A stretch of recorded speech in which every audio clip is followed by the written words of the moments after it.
See, Genesis, right, is actually one of the most interesting stories because it's the one that is constantly attacked by scientists. And there seems to be this is the story where the battleground happens, right, between atheists and Christians. And that's largely because the rest of the Bible is seems to all be very much eyewitness testimony, except Genesis, because Genesis is written from a point of view, creation is written not from a person witnessing, but from, I don't actually know. How did, let's get this.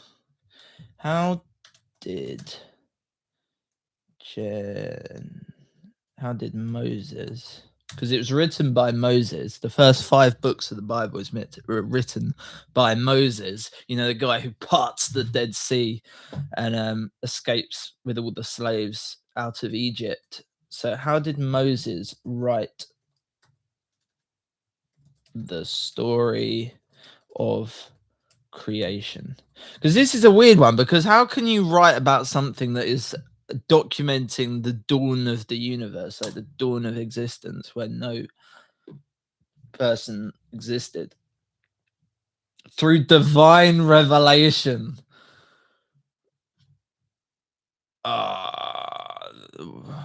What does that mean? That's the most vague thing I've ever seen. Let's go on Reddit, because Reddit knows everything.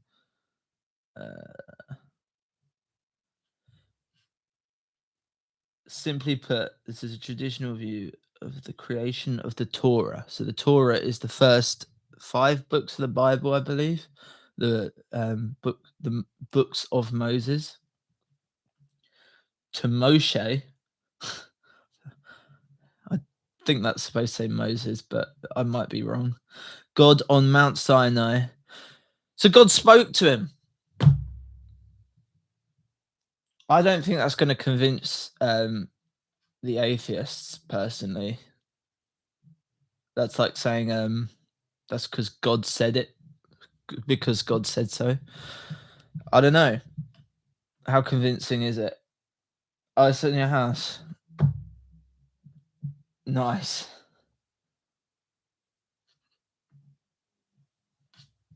Look, we're already getting I can't actually see it. Hang on. Uh-oh. Right. Yes. So I think so. All of this was written on Mount Sinai. Mount Sinai. Yes. See, I'm all new to this. I'm not actually teaching. I'm actually learning. And the idea of these live streams is that I learn with hopefully with someone else. But right, Genesis 1, the story begins. This is how the Bible begins. Written by Moses. When God began to create the heavens and the earth was complete chaos. I don't like that version. Let's keep it. Why not? And darkness covered the face of the deep, while a wind from God swept over the face of the waters. Then God said, "Let there be light," and there was light. And God saw that the light was good, and God separated the light from darkness. God called the light day, and the darkness he called night. And there was evening, and there was morning, the first day. Now, this to me is interesting because, like I said, there's the big debate over science and religion, and Genesis is like the heart of that debate. But really, I mean, let's see. I want to see a different version. Let's see the King James. I want some thys and thous and King James Bible. Genesis. In the beginning, God created the heavens and the earth was without form and void. This is a better version. And darkness was upon the face of the deep, and the Spirit of God moved upon the face of the waters. And God said, "Let there be light," and there was light. And God saw that the light was good, and God divided the light from the darkness. And God called the light day, and the darkness he called night. And the evening and the morning were the first day. God said, "Let the firmament in the midst of the waters, and let it divide the waters from the waters." And God made the firmament and divided the waters which were under firmament from the waters which were above the firmament. And it was so. That is very confusing, all of this, but I'm going to try and break it down. So I'm going to get my notepad out.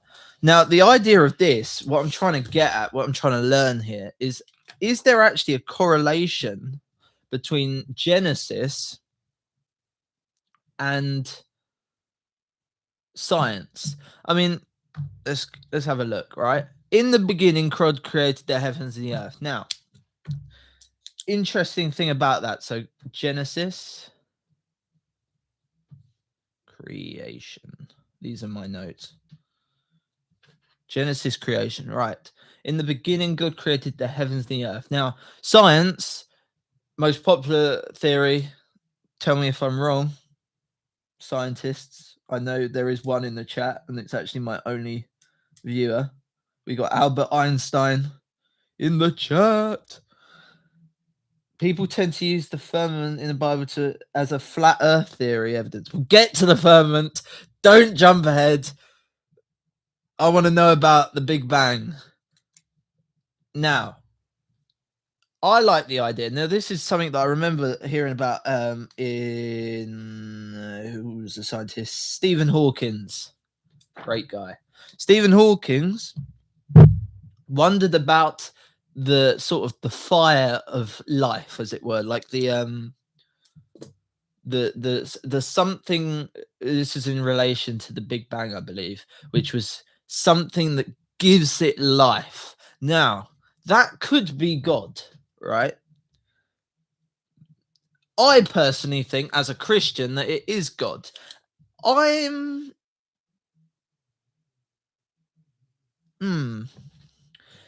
so in the beginning, God created the heavens and the earth. So now that, to me, I mean, what is that? That's saying heavens and the earth was without form. Now that's an important word, and void. So before everything, there was nothing. Now that, to me, before everything, there was nothing. Let's have a look. See? In that verse there. In the beginning, there was nothing except God. Now that actually is one of the most important verses in the entire Bible. There is two important stories in the Bible. There is Genesis, well, not Genesis, creation and the resurrection. Now that means, did God create the universe? Is there a God? And is that God, is Jesus who he says he is? They're the two most important things. Everything else is not as important as those two main points. There's creation, there's the resurrection, and then everything else. So it's nice to actually start on creation as the first topic of conversation. And it's interesting, actually, that, I mean, at the beginning of the Bible, it talks about creation. And in John, I'm just getting out all my thoughts. It's a bit of a brain dump.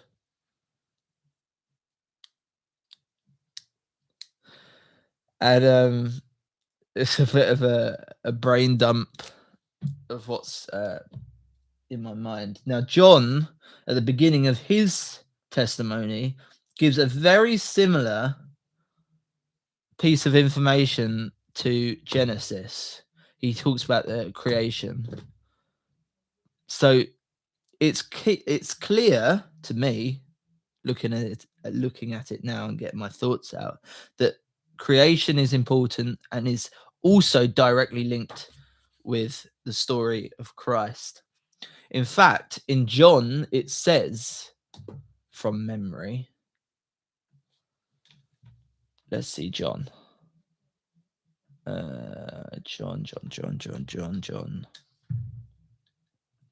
John 1. Go. In the beginning was the Word, and the Word was with God, and the Word was God. All things were made by him, and without him was not anything made that was made. In him was life, and life was the light of men. Now, again, this is just reflecting very similar. It's a very similar take on what's being said in Genesis about creation, but it also reaffirms the belief that before everything there was nothing, and there was just except God. Now, that is, I think, the key piece of information at the beginning of Genesis. In the beginning, there was nothing. Before everything, there was nothing except God. Right. Now, to me, that suggests Big Bang. If we're going down the science route, Big Bang, and it is the fire breathed into the maths, as it were. It's the cause of creation. The cause of creation is God. Now, interestingly enough, there's common to think that and use as an argument, thinking about it now, that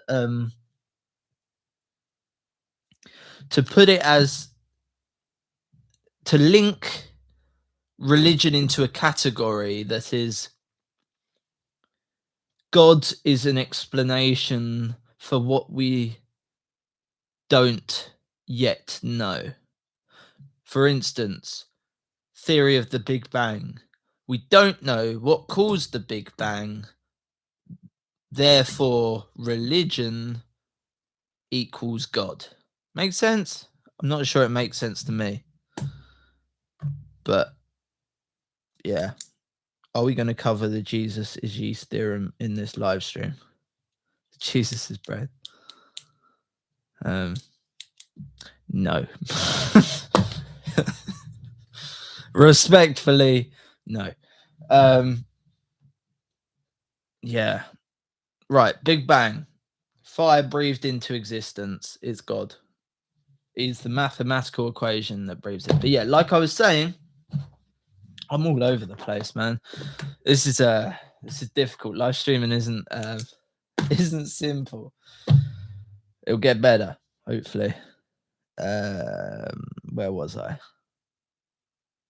Big Bang, fire breathed into the words. I need to drink.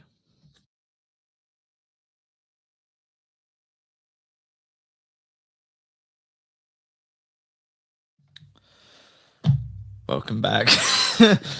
Fire breathed into the words of existence. What does that mean? Before everything there was existed. Do you know what's hard? Trying to solve the biblical questions live on stream that has stumped theologians and scientists for decades and generations. That's what we're doing today, and that is why this will be the greatest live stream you will ever see in your entire life.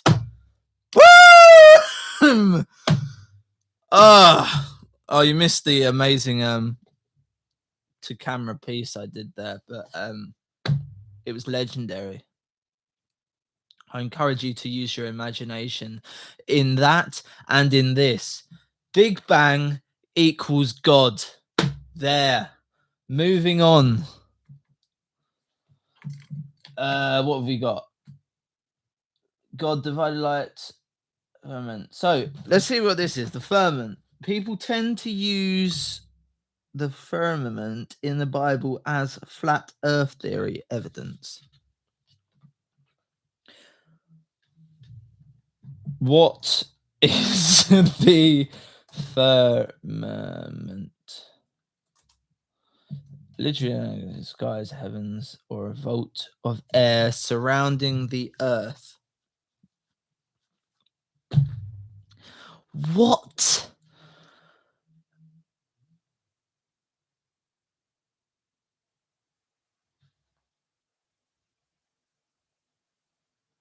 It sounds very similar to the atmosphere, but I don't think it is. How do you explain the firmament in the Bible with modern knowledge?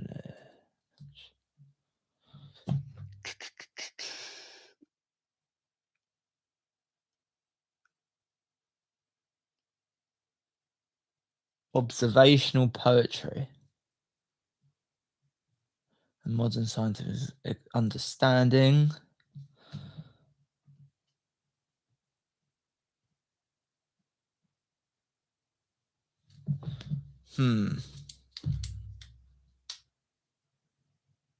Hebrew refers to something spread out. So it could be used as the atmosphere. I think that's a stretch, but not a massive one.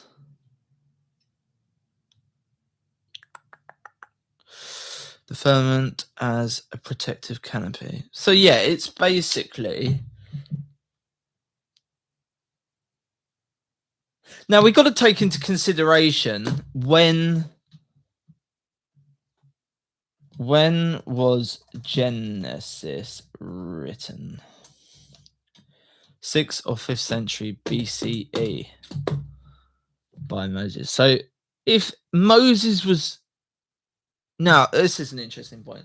The Bible, right, is not a scientific piece of information. It's not a science textbook. So with that in mind, if someone was going to try and explain something as the firmament, I don't quite know how to pronounce it, firmament, then,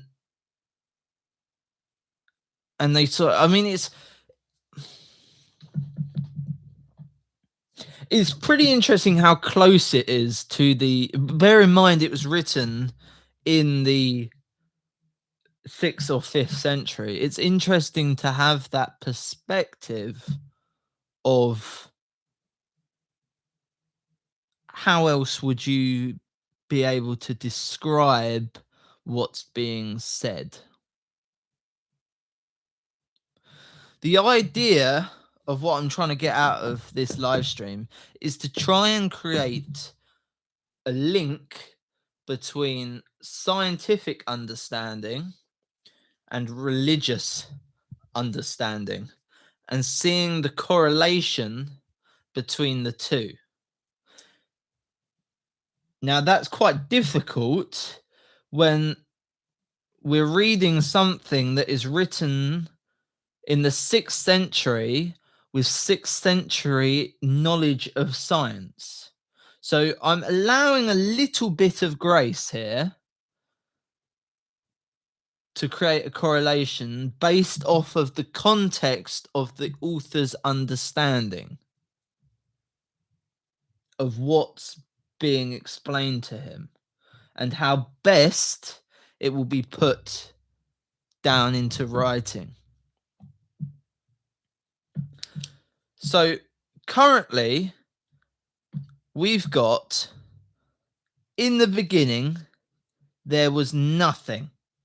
Well, science, correct me if I'm wrong, also believes in the beginning there was nothing.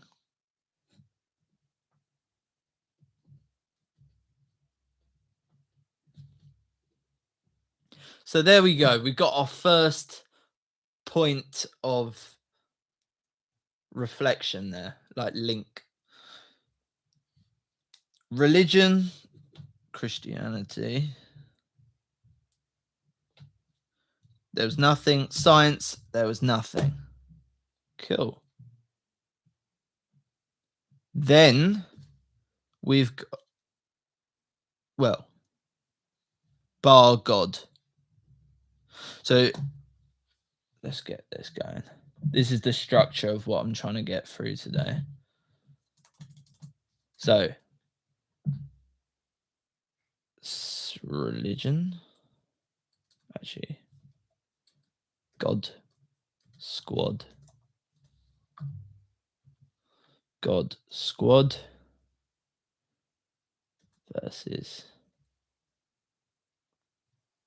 science, nerds. Bullet point. We're going to make this neat. We're going to make this nice and neat. God Squad. So the God Squad believes there was first. Actually, let's do a numbered list. Numbered list would be better. Where's numbered list? Can I do a numbered list? Numbered list. Let's do a numbered list there. We've got to make this look good. Nothing except God.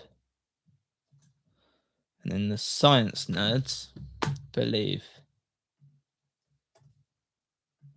nothing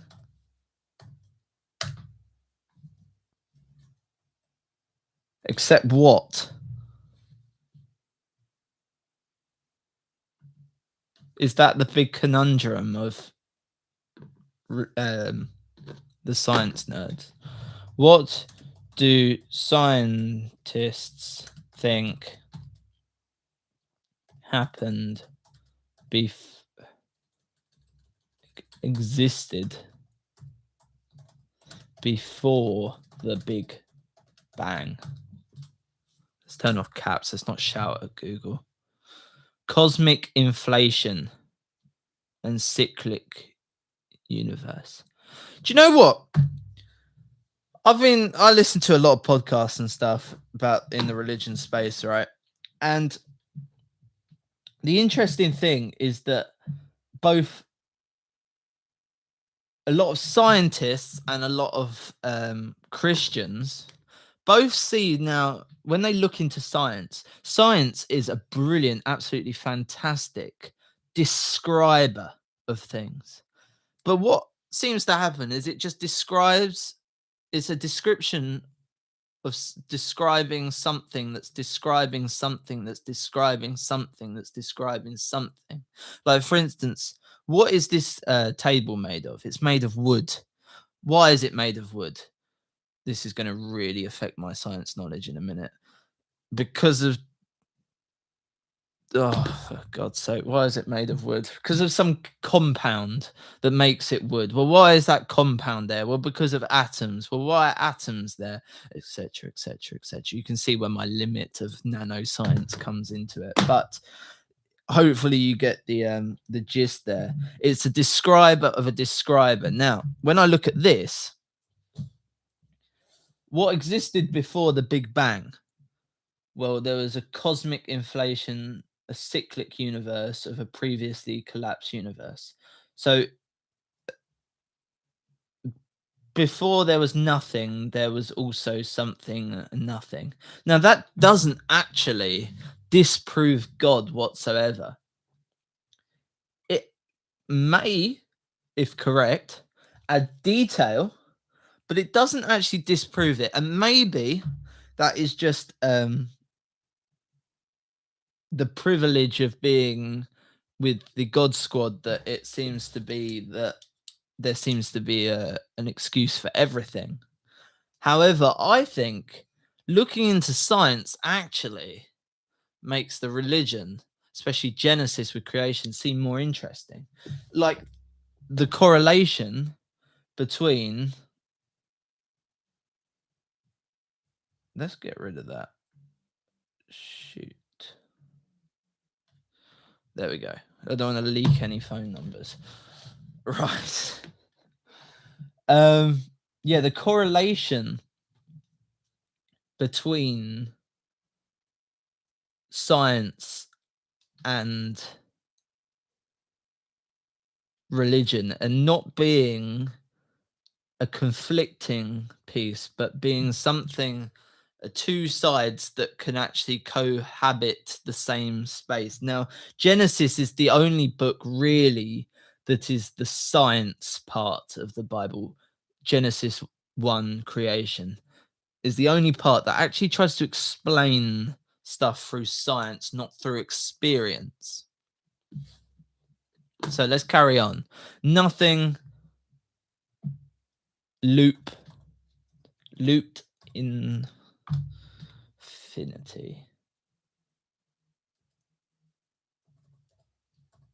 Looped infinity. I think that's fair. If something's not fair, let me know. But I think that's fair. Now, then what gets created? What's created next? Let there be light. So the first thing to appear next was light. Now let's see. The Big Bang. Big Bang. What happened? No, what happened first? Was it bright? That's the best way.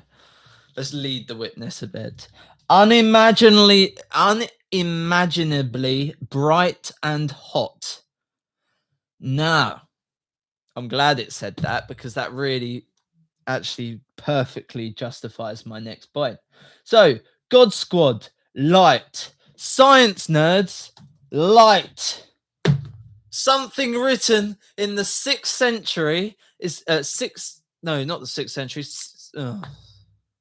6th century before Christ, BC, before Common Era or whatever. Something written 6,000 years before Jesus even stepped on this earth has currently gotten both points very eerily close, wouldn't you say? I think that's fair. Number 1, there was nothing. Number 2, there was light. Let's see number 3. Let's hope if they get a home run. What have we got next? What's next? I'm excited now. I'm getting in my groove. Need to hydrate.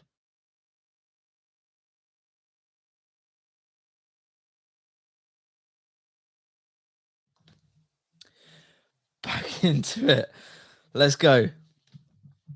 So then, I mean, the day and night stuff, right? I mean, if you've got light, then you'll have movement of things. Guess the sun appears.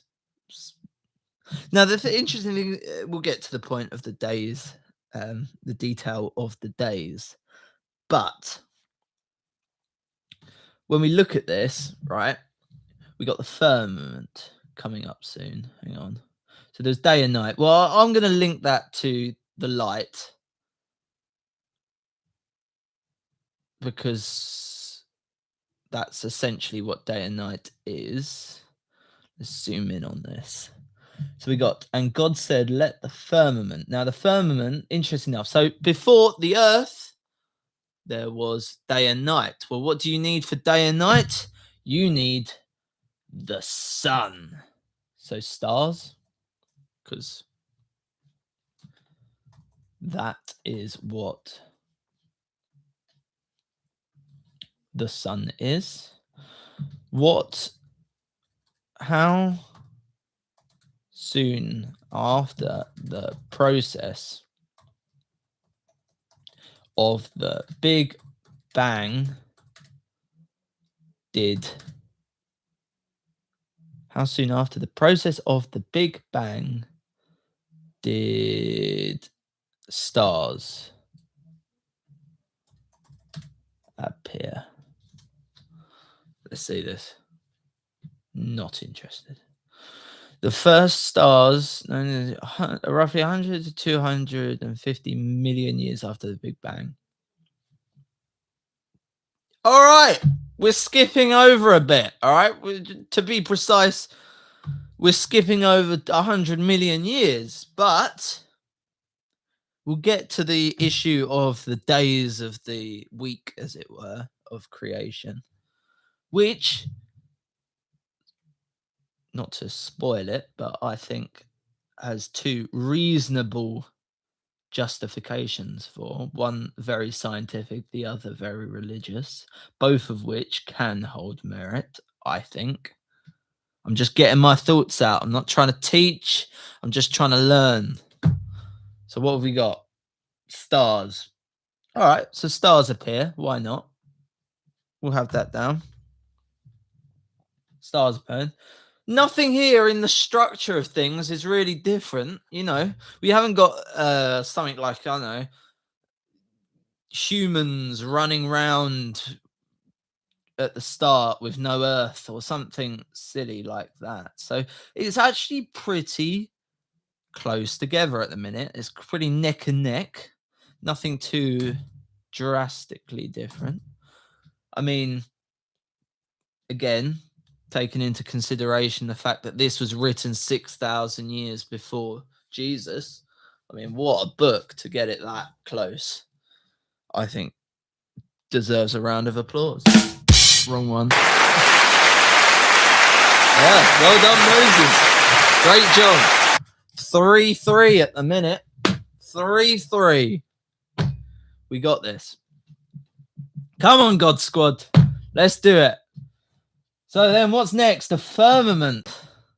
Now, we've already just seen from somewhere here. Oh, it's gone. Earlier. Firmament. The firmament could be a early century understanding of what the atmosphere and space is.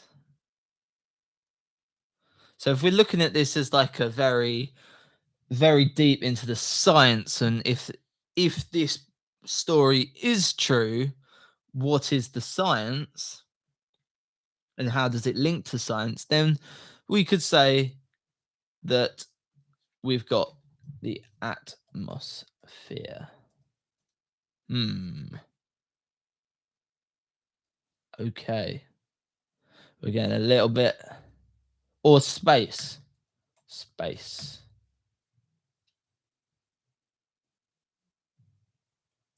All right. This might be the first little bit of contention here. We've got atmosphere and space.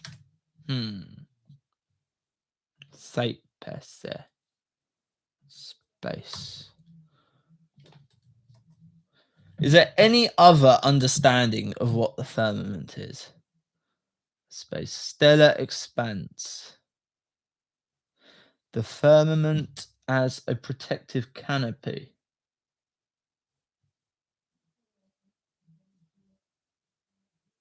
Sort of misconception. Here we go. This might add a little bit of information for us.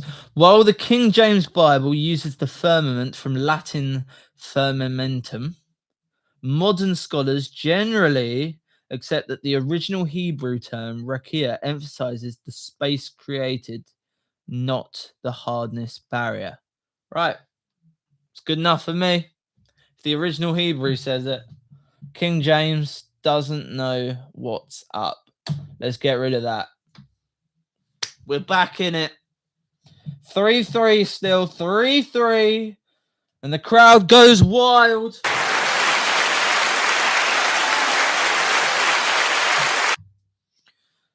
Okay. What do we got?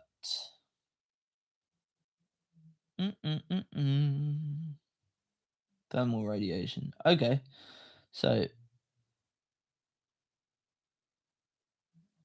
Rakias, a solid dome barrier, an expanse. Right. So this is interesting here. So we got the ancient interpretation, Rakia, a solid dome / barrier, and the modern interpretation is an expanse / atmosphere / space. Okay. Interesting. So I'm going to, looking at that, where's it gone? An expanse. Elements coming together. You feel me? This is my theory. It's just a theory. But could it mean elements coming together to form rocks? And then, this might be a stretch, an expanse of space. Still sounds very similar to the idea of the Big Bang, expanding space. Expanse. Is that right?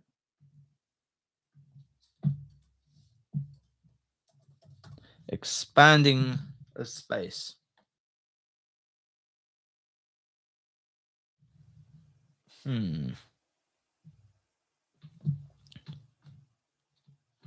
What came after the stars? Let's see what happened. What came after the stars in the Big Bang Theory? Early galaxies. I think we got a link. I think we've got a link. Ladies and gentlemen, we're back in it. We've reached we've been at the bottom of the match and now we're back in the game. Here we go. After the stars exploded, produced. Oh wait, hang on. I've skipped ahead. The universe entered the epoch of reionization. I'm not even going to try. Where massive, short-lived stars exploded, producing heavy elements and driving the formation of early galaxies. Producing heavy elements and driving the formation of early galaxies. So, what have we got? Where's the link here?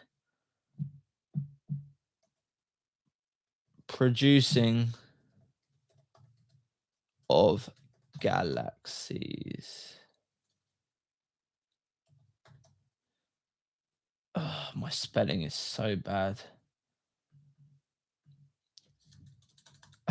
I'm going to have to Google how to spell galaxy. Oh, and it's on live stream. Oh, there's no escaping the internet either. Oh, you're not going to make me Google it. Come on, there must be the word galaxy somewhere. Do you know what's throwing me off? It's all in caps. Here we go. Galaxy. Oh, it's with an I. Oops. Galaxies. Oh, that's embarrassing.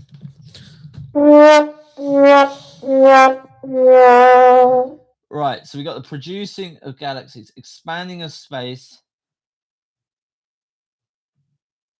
and creation of space, it said. And creation of space. Now, they're not actually a million miles apart, those two. Expanding and creation of space and the producing of galaxies. Well, what does it say here? So keep in mind, right? The expanding and creation of space. Just remember that. And we got here producing heavy elements and driving the formation of early galaxies. Short-lived stars exploded, producing galaxies. So what we got here? Expanding the creation of space. Exploded, producing galaxies. That's what we got. We're still in it. I think they're not, they both begin with E. Expanding, exploding, creation of space, producing of galaxies. Again, keep in mind, this is written by Moses. Not Stephen Hawking, Albert Einstein, Moses. 6,000 years before Jesus. Let's go on number 5. Number 5. Right, what's next? Right. Then there was water. Right. All right, now it's getting to the point where it's trying to understand. The story of Genesis, story of creation in Genesis is now coming to the part where it's starting to talk about the creation of Earth. In space, in the midst of this space, let's divide the waters from waters. God made the firmament and divided the waters which were under the firmament from the waters which were above the firmament, and it was so. Okay. And God called the firmament heaven, and the evening and the morning were the second day. Right. I think it's a good time to talk about days.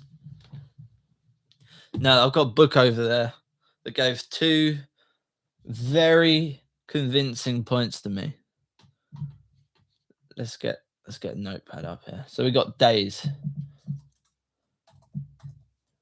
We've all heard the story in the Bible that God created the universe in 6 days and rested on the 7th. Now, if you want to take the Bible literally, then you could say these are the 2 most convincing points for me, which is, if it's religious and you want to take the Bible literally, then you could say that because God is timeless and beyond space and time, theoretically, actually, I think there might be 3 theories. We'll do 3 just in case. Just in case. So we got 1, which is that potentially God created the universe in 7 literal days and then created the universe with aging. So the rocks are millions of years old. This microphone is like a few years old. No, that doesn't make sense. Ignore the microphone. Focus on the rocks. The rocks, the trees, everything is aged. I think that's not as convincing. So the aging theory.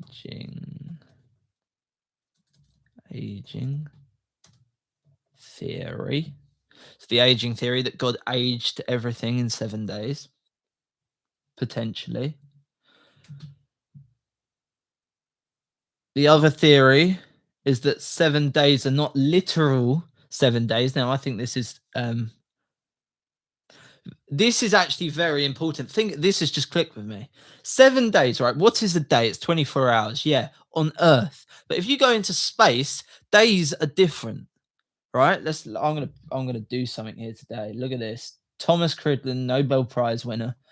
Explain simply how a day can be different on one planet to the next. Look at this. Look at this. So it's only a day on this Earth because it depends on how fast the planet spins rather than the distance to the sun. A day is defined by one full rotation of its axis. Okay. How does a day differ in space time? Space time. The absence of a natural 24-hour cycle, the speed at which time passes through due to relativity, is a variation in light and darkness, right? Now, while Earth is defined as three, blah, blah, blah, blah, blah, yeah.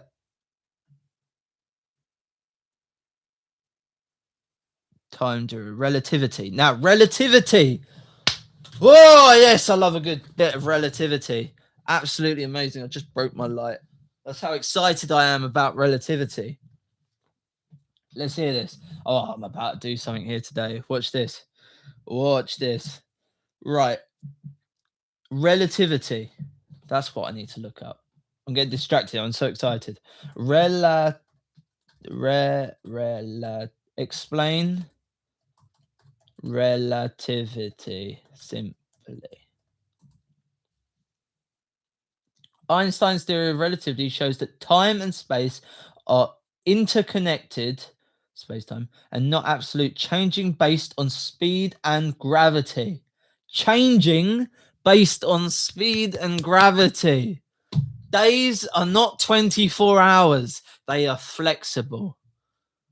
Therefore, it is perfectly reasonable to say that God created the earth. That's the theory that I'm going for. That forget, we don't even need three. We've done something.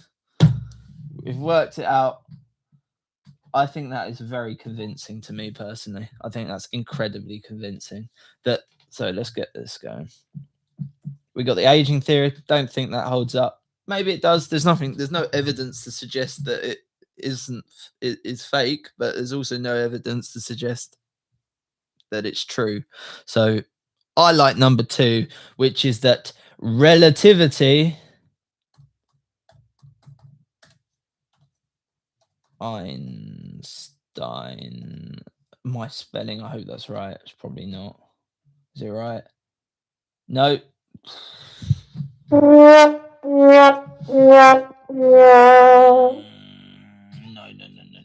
Einstein, relativity Einstein is the cause of creating the universe. Did I just spell that wrong again? This is going to be a big problem in the future, doing future live streams. This is my spelling. Is the cause of creating the universe in 6 days. I think that is a jolly good reason. Is anyone in chat that can confirm or deny? Anyone at all? I think that's a great, absolutely brilliant. That relativity is the cause of creating the universe in 6 days. If the Earth spins around in 24 hours, the day on Earth is 24 hours, but in space time, days are flexible and change and ever changing. They're not absolute. Again, I know I've really dug deep for this, but we're still pretty aligned, God and science, you know? I don't think the Bible is there to disprove science. And I think that is one of the big contention, conflict points between scientists and religious scholars, which is that the Bible is there to go against science, but actually, I think they can cohabit the same space. And we know this because many famous scientists have come from a religion, come from Christianity.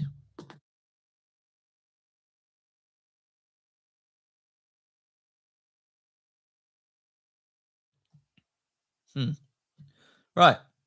We've solved the days. The days have been solved. Oh, I'm so proud of that. That is amazing. So we got a firmament. So now it creates earth, gathering together the waters called seas. That's an important point.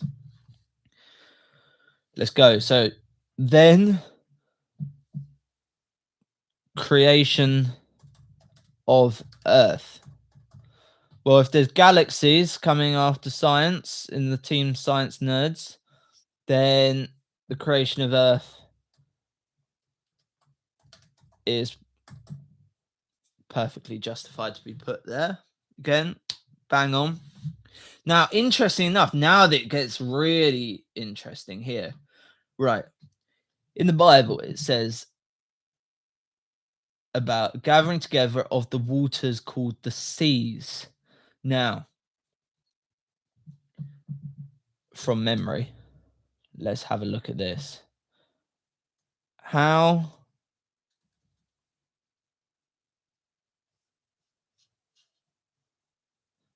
do I describe this?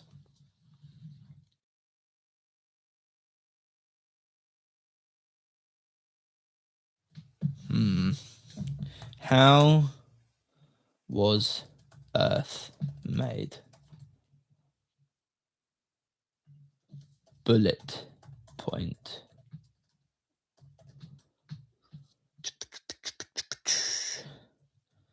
Right.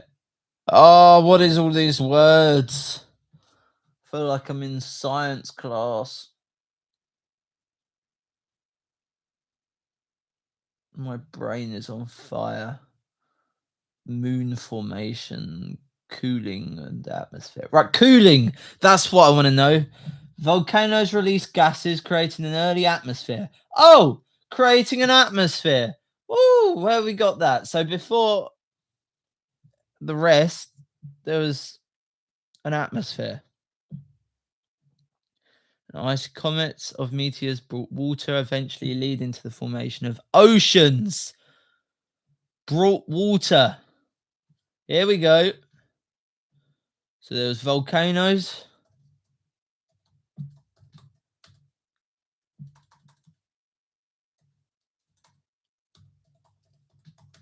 And oceans. So what does it say here? In Genesis, the story of creation, there was day, there was land, sorry. There's dry land into one space, and let there be dry land, and let there be oceans. Oh, volcanoes, which is land. Well, actually, it's not always, is it? Could be underwater volcanoes. Either way, though, it creates land, volcanic islands and such, and oceans. So we got land and oceans. Oh, and we're in capitals because we're so excited. Again, look, 6 points in. We are 6 points in, and there is not a single one there that really has deviated drastically from science. Just saying. Just saying. I think it's pretty close. Pretty close indeed. Governing the waters and seas. So, land and seas. Let the earth bring forth grass and herbs yielding seeds and fruit trees. And so now we've got plants. We have plants coming here. God Squad, we've got plants. What we got in 6? What happened? What happened? Well, what do we need for life? This is an important thing. We need oxygen for life. Well, what has oxygen? Well, what brings oxygen? Plants. So, I think I'm going to estimate that the next process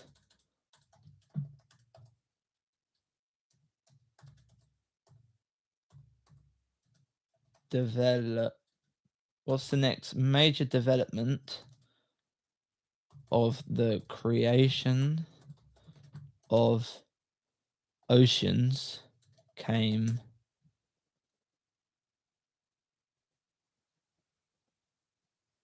in the creation of Earth. Here we go. Come on. 7 points. Universe surface and the substance condensing at the water. Condensing rain. Yeah. We're still pretty much on the same stuff here of water and rain and all of this. Come on. What? Can I get plants? Any plants? Come on. Let's lead the witness. What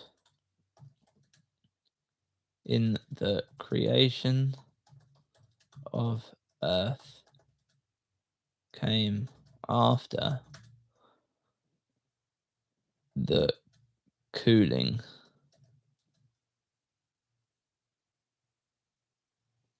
and condensation of water?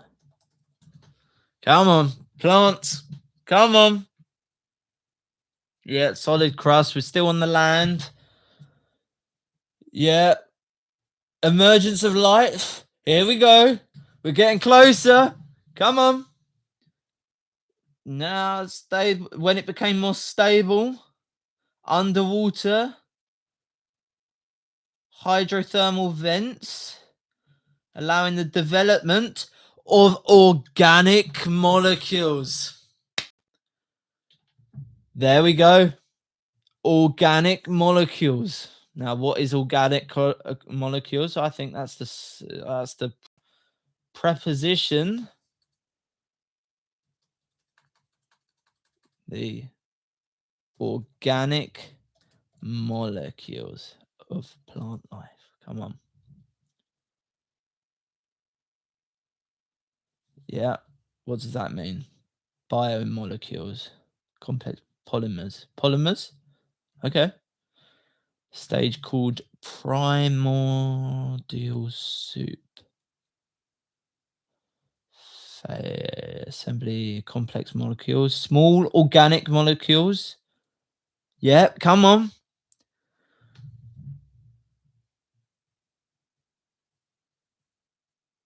Come on, we're basically there. Come on.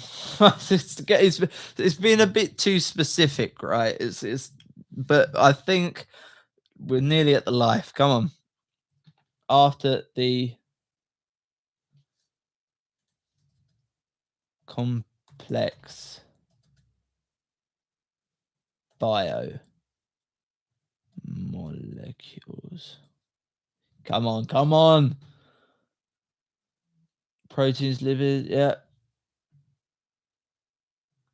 Come on, it's so close. Come on. Cells, we're on cells.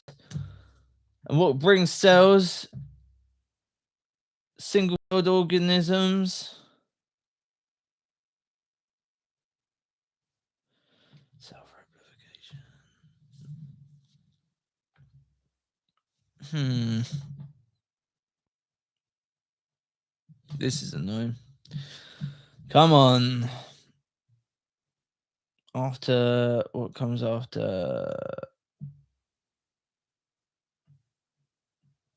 I'm just going to copy that. Came after.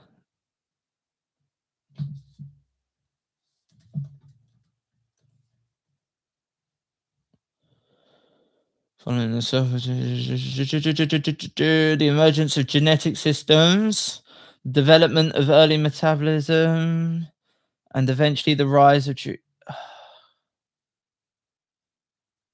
cells. At what point do we just give it to the life? Come on, life. What the creation? Yeah, right. What comes after this? This is too specific. Come on, we're getting bigger though. We are getting bigger. Genetic systems. Early bacteria.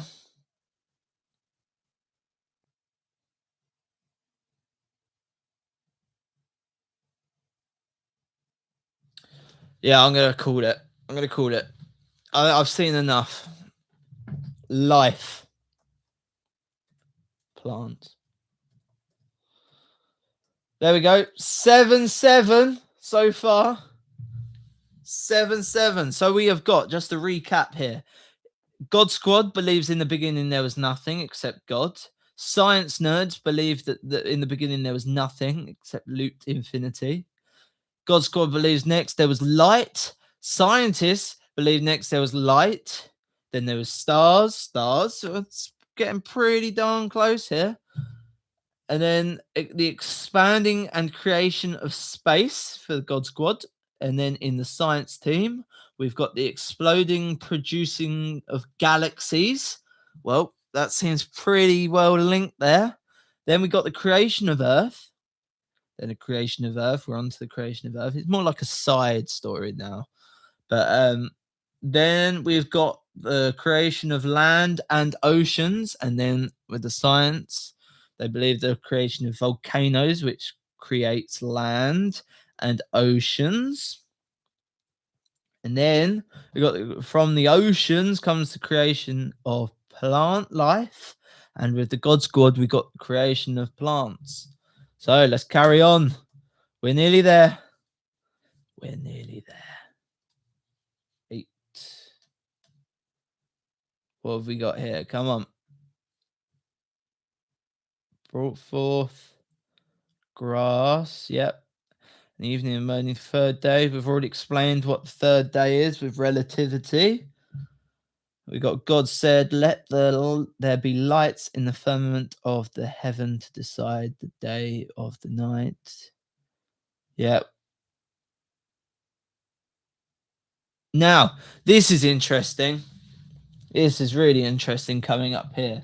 So we've got now the heaven to give light upon the earth. So now it's talking about something that sounds very similar to the sun and the moon, right? Look, here we go. And to rule over the day and over the night. So we've got the moon and we've got the sun. Now that's weird because now we've got a conflicting point here, haven't we? We've got science is saying that we've got that the sun is definitely older than the earth, and we've got the God Squad saying that supposedly saying that the sun appeared after the earth. How does that make sense, especially as we've got it down here that number 3 on the list for God Squad is stars, and the sun is of course a star. So how does this work? Now the interesting thing here is actually I don't think looking at this that this disproves anything. How, might you ask? Well, I'm glad you asked. Let me come closer. We'll get a little bit of a secret here. What do we have here? Give this a read here. What does that say? It says, hang on, science says there was volcanoes. What do volcanoes bring to the skies? A lot of smoke. A lot of smoke. So thick, in fact, that, hang on, let's just, don't take my word for it. How thick was the volcanic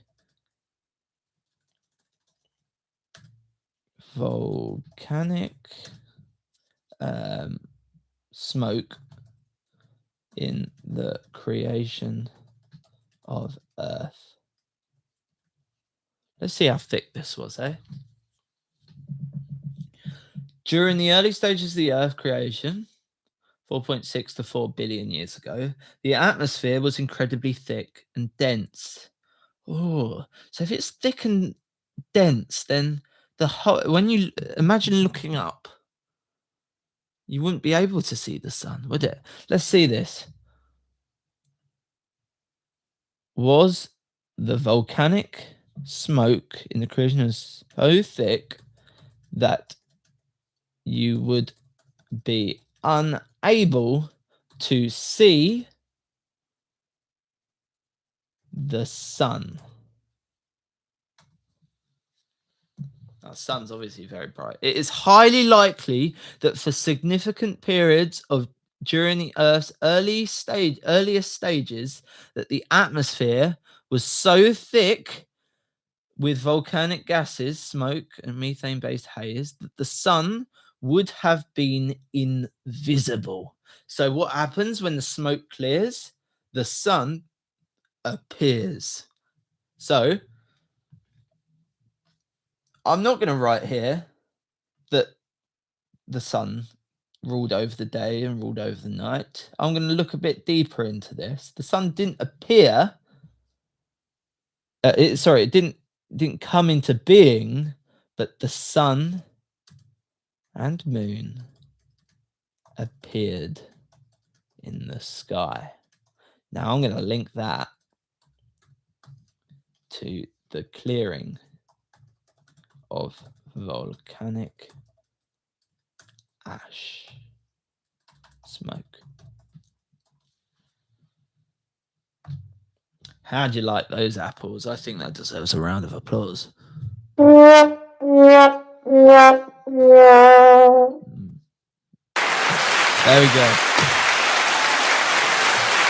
Thank you very much. Oh, yes. Thank you. Thank you. Oh, you're too kind. Too kind. Right. That's right. Yeah. Right. Back to it. We're nearly there. So what comes after? The sun and the moon appears. Now, I'm gonna just copy and paste that because science has agreed. Now, at the minute, 8-8. The score is 8-8. There is nothing there so far that has been said in the biblical story that has really deviated hugely away from the science nerds. Don't we love to see it? So what have we got next? The firmament of the heavens. So we've done that. To rule over the day and the night. Yep, done that. And God let the waters bring forth abundantly the moving creatures. Oh, that is so interesting. Wow. So that's saying that in the waters, so the oceans, life appeared. So the first creation, so we've got whales and every living creature. So we're talking about sea life. So we've got sea life. Now this is going to be a big one here. So we've got 9. Keep in mind, guys, that this was written by Moses, not Albert Einstein, with the knowledge of science that was in the 6,000 years before Jesus existed. So we got, where did intelligent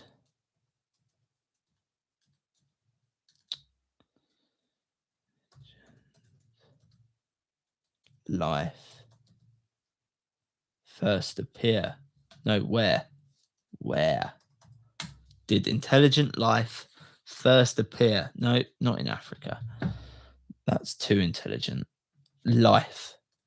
Where did life first appear?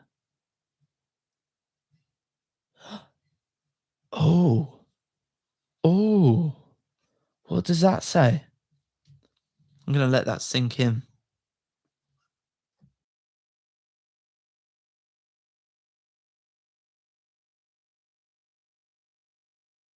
I'm actually learning a lot here. It might be coming across like I'm trying to teach, but I'm learning this just as it's coming through. So this is just a brain dump as to what I'm thinking. So it says here that life most likely first appeared in the ocean, specifically around deep sea hydrothermal vents around 3.7 to 4.2 billion years ago. So it appeared in the ocean. And where does it say that life? Where's the first mention of life? In the ocean. What a great link. The rest, some of them have been, which have been trying a bit of a mystery, trying to piece them together. They have successfully been pieced together, I would say. But that one about life coming from the sea, that's a big link. Now, how interesting is that? That Moses, now let's just imagine for a second that Moses has completely made up this story. Again, 6,000 years before Jesus has completely made up this story. And yet he had the insight to know that life first appeared in the sea, which is exactly what scientists also believe. Now, that is a strange, eerily similar, weird link to someone who existed 6,000 years before Jesus existed, with the knowledge of science that he would have known, to have that insight that life started in the sea, in the oceans. How amazing is that? I think that's absolutely brilliant. That's I think actually probably one of the most amazing pieces of information that I've seen on this list. Amazing.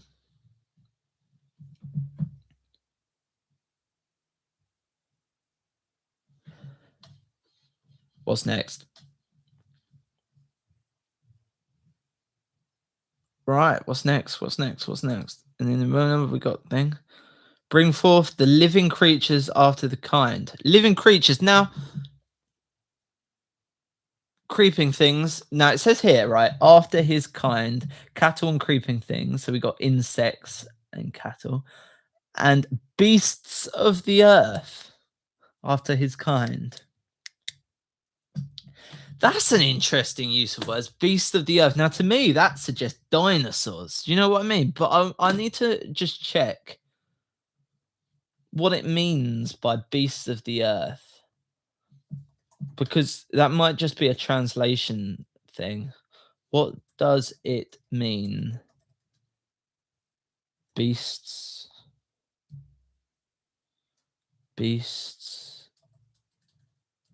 of the earth. Let's see this.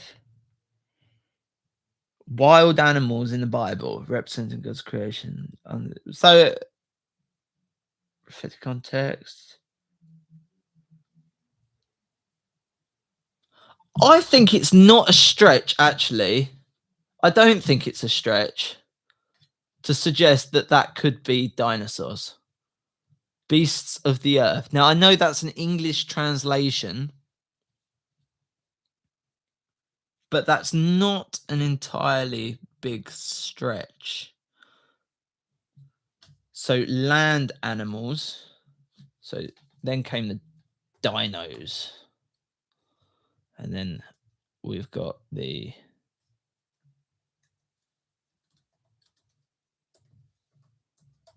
I don't know how to spell dinosaurs.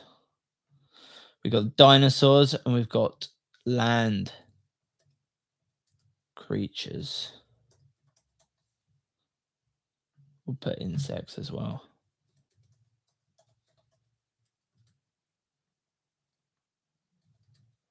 Land animals. dinosaurs, which could mean dinos.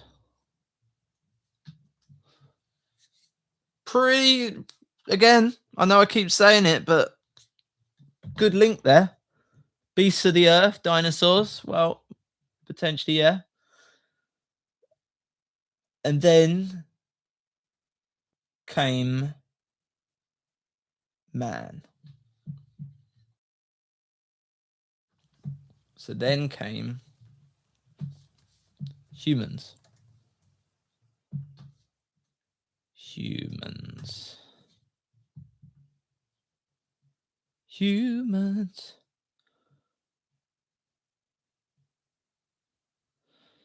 And God blessed them, and God said unto them, be fruitful and multiply and replenish the earth and subdue it, and have dominion over the fish in the sea of the sea, and over the fowl of the air, and over every living thing that moveth upon the earth. And God said, behold, I have given you every herb bearing seed which is upon the face of all the earth, and every tree in which is the fruit of the yielding seed. To you it shall be for meat, and every beast of the earth, and every fowl of the air, and to everything that creepeth upon the earth, wherein there is life, I have given every green herb for meat. And it was so. And God saw everything that he had made, and behold, it was very good. And the evening and the morning were the sixth day. Thus the heavens and the earth were finished. We've done it. And all the host of them. And on the seventh day, God ended his work which he has made, and he rested on the seventh day from all his work which he had made. So he's now finished creating, and is now resting in the creation that he has made. And he's blessed the seventh day and sanctified it, because that in it he has rested from all his work which God created and made. There are generations of the heavens and of the earth when they were created, in the day that the Lord God made the earth and heavens. Plants grow, for the Lord God had not caused it to rain upon the earth, and there was not man to till the ground.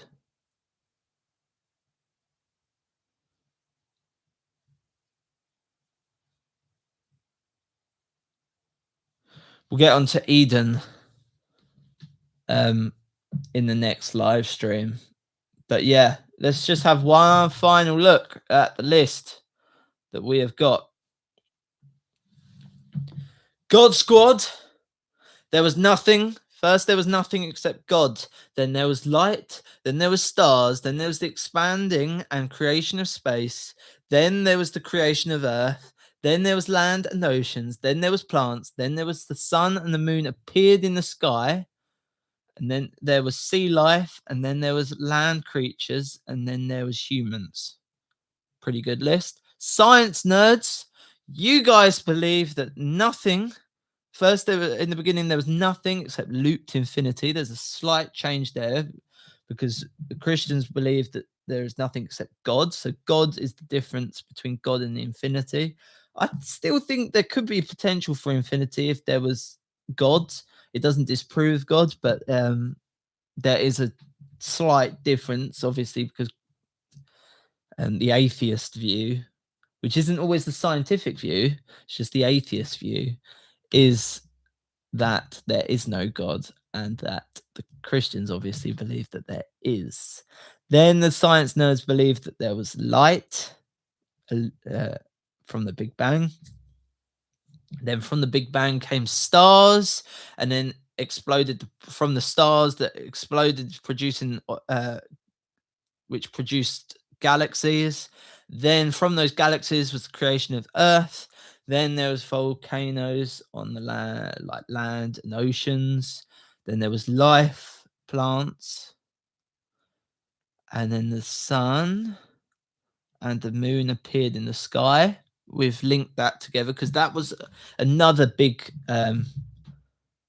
issue that we had, which was that the sun and the moon appearing in the Bible seemed to be a little bit out of place. But when we take into consideration the fact that the volcanic smoke has disappeared in the sky, then there would be, in fact, the sun and the moon would in fact appear in the sky. So we can link them together, assuming it isn't literal. Then we've got sea life. Sea life, pretty. That was one of the most amazing finds of today. Because again, I want to re-emphasize all of these live streams and me trying to learn and just showing the process of learning. All of this is learning. I'm not an expert in any of this. I'm just trying to understand. Sea life for me was probably the most amazing thing that I've seen, the correlation between what the Christians and Moses wrote down in Genesis 6,000 years before Jesus, that sea life life began in the sea, is an amazing find. And then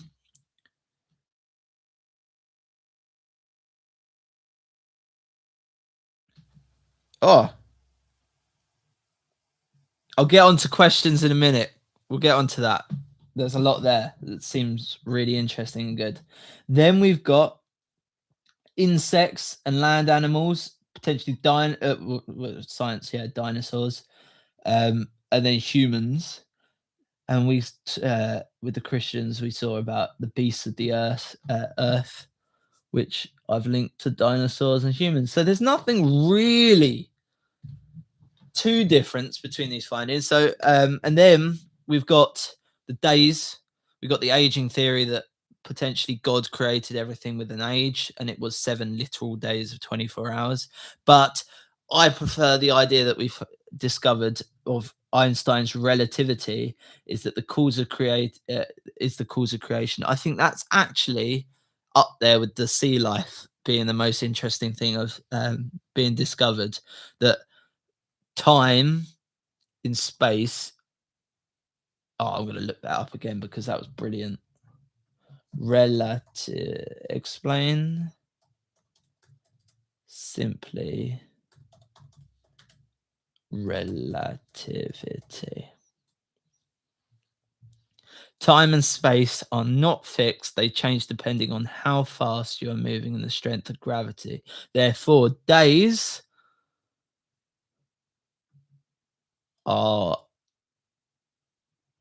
can be millions of years. Or billions even, because it's not a fixed time. So it isn't a constant time, so it doesn't have to have the same amount of time. Right, let's get on to the questions. This is looking good. We've got chat. What's up? So we got, it's not technically infinite though. Right, there might need to be some little bit of explanation onto these because I might be a little bit behind. Yeah, just explain. I'm open to some suggestions, but yeah. Let's see what else is here. Yes, this God. Right. I can't explain that. Actually. It won't do me well. Every time you breathe in and out, it makes a sound. Oh yeah, that's another thing, isn't it? That's a good point, actually. So I saw something really interesting on the internet, which was the word Yahweh, which is I think it's the Hebrew, is it? It's the Hebrew name for God. What is the Hebrew name for God? This is really cool. Yeah, Yahweh, right? But it's here, you can see it's actually pronounced YHWH.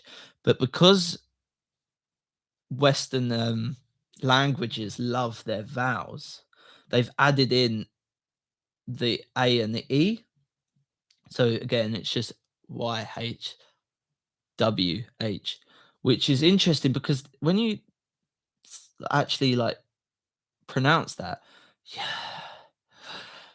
it sounds like the exhaling and the inhaling of breath, which is life. So the first word that we will ever say in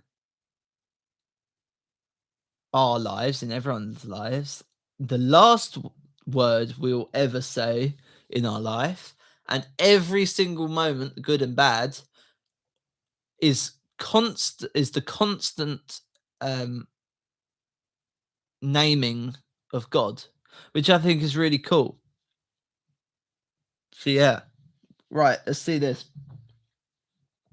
If you move at the speed of light, then time freezes for you, literally stops. Yeah.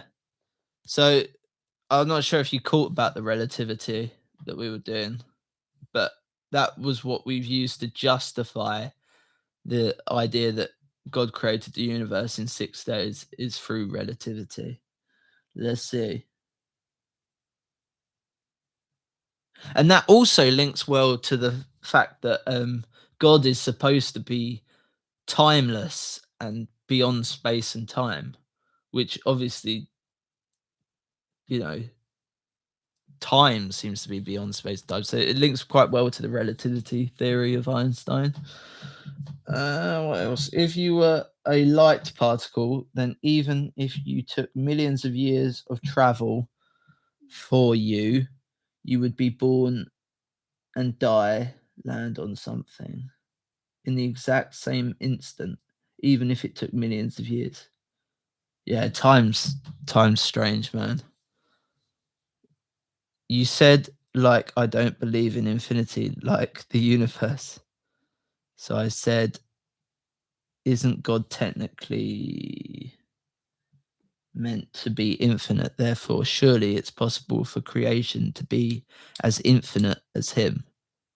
Yeah. I think if God's is beyond space and time, then I think it's perfect. That's perfectly reasonable take you've just said there. Seems solid. I want to go back to something that you said earlier, actually, which was people tend to use the firmament as the Bible flat Earth theory. I want to actually see that because I didn't actually look that up, but that seems really interesting. Why do people use the biblical firmament? Probably spelled that wrong.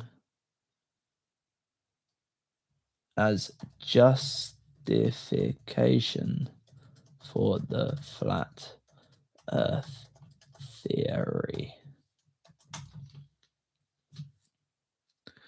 Proponents of the flat Earth theory use the biblical firmament to justify their belief by interpreting it as a literal solid dome. That's interesting. Covering a flat stationary Earth. So they're using the old ancient understanding of the firmament to justify their theory of flat Earth, while the modern understanding of the firmament seems to be used to justify the science aspect. That's really interesting, actually, that they use it as evidence. Don't know how I feel about that, but yeah.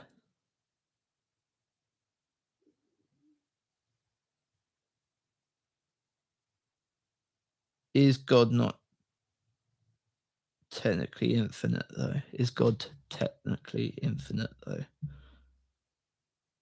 I think, yeah, that's one of the things, isn't it? What are the attributes of God? Omnipotent.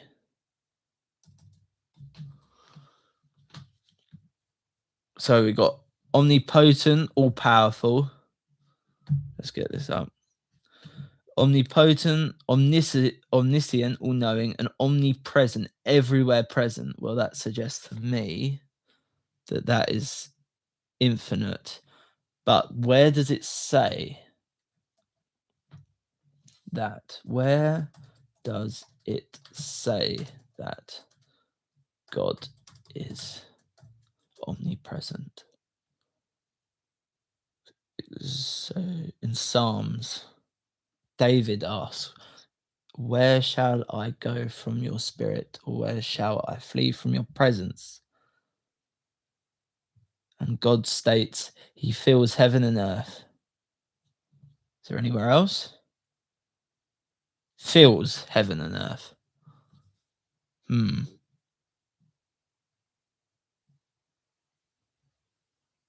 God is not limited by space. Here we go. The eyes of the Lord are in every place, keeping watch of evil and good. Proverbs. Jeremiah, it says, God at hand and not just far away.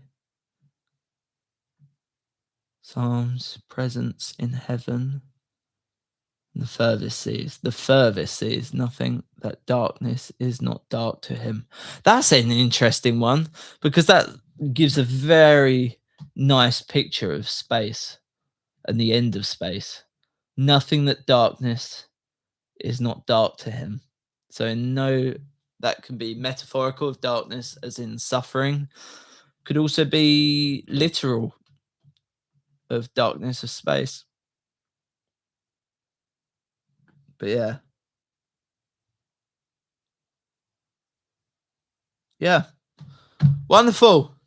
So that was the story of creation. Deep dive. There was a lot to unpack there, but it was interesting seeing the correlation between science and religion, and that's something that you don't actually get a lot of chance to do much, because most of this book is written about testimony, and it's really mainly just Genesis that really is talks about creation, and that is almost very similar to science, so it's very unique in that way.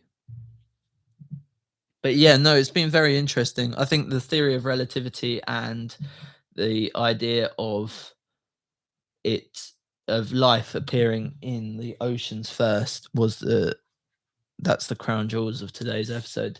Just want to quickly remind you, I've got a book out, lovely children's book, wonderful illustrations. Let me just show you some of this. Amazing. I want to show you my favorite, Poilu the cat. Where is she? There we go. Based off the story of King Herod and the story of Nativity, one of the most important books, because